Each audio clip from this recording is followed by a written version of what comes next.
नमस्कार शेतकरी मित्रांनो, मी कृषी दूत सायला स्वागत आहे आपल्या यूट्यूब चॅनलवरती. विशाल नर्सरी ॲग्रिकल्चर. आमचं लोकेशन आहे एराडवाडी, तालुका पाटण, जिल्हा सातारा. तर आज आपण आलो डोणगाव तालुका उत्तर सोलापूर, जिल्हा सोलापूर येथे. तर आजचा विषय काय, आता हे बघा, ही बाग बघा, पूर्ण 12.5 एकरामध्ये पसरलेली बाग आहे. तर आजच्या विषयात हात घालतो. आजचा विषय काय आहे, तर आपल्या आंब्याच्या बागेमध्ये आपला आंबा पाड लागला आहे का नाही ते कसं ओळखावं. आता पाड लागला म्हणजेच काय, तो पिकायला लागला.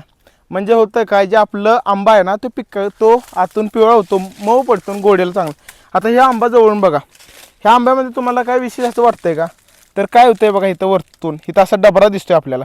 डबरा दिसायला लागला, ही त्याची पहिली खूण. दुसरं काय, जर असं आहे ना, ह्याच्यावर लस्टर आपल्याला दिसून येते. म्हणजे पावडर वगैरे जरा दिसली की ह्याचा अर्थ समजून जायचं की आपल्याला पाड लागायला सुरुवात झाली. आता अजून एक ह्याची पद्धत आहे, काय करायचं, हा आंबा तोडायचा. आंबा तोडला, हे बघा, हे पूर्णपणे आंबा है ना. आता हे पाणी आहे, आपण पाण्यात ह्या टाकतोय बघा, हे पाण्यात आता टाकलंय. हे आता आंबा खाली बुडला बघा, हे बघा खाली आता गेलाय तो आंबा. हे जरी आता वरनं सोडला तरी परत तो खाली जाणारच आहे.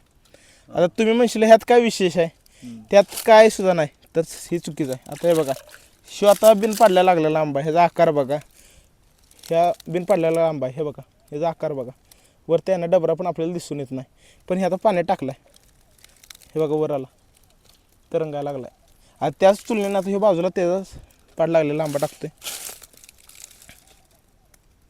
हे बघा तो खाली गेला. हेच ते आपला फरक मेन असतो. आता तुम्ही मासनी दोन्ही पण फळं कापून दाखवतो, मग तुम्हाला एक अंदाज लागेल की दोन्हीच फरक आहे. आता ही सूर्य आहे म्हणून घेतली. आता हे बघा, रंगामध्ये आपल्याला विशेष फरक दिसून येतो.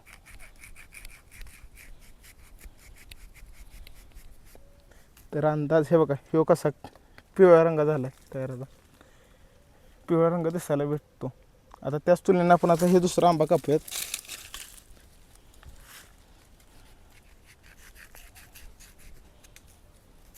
हे थोडासा पांढरा आहे बघा त्याच्यापेक्षा.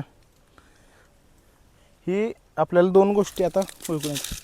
हे बघा, हे याच्या तुलनेला बाजूला धरलेला आहे आंबा, आपल्याला अंदाज येईल. मध्ये मी फोटो देखील ॲड करेन, म्हणजे तुम्हाला एक अंदाज घावेल.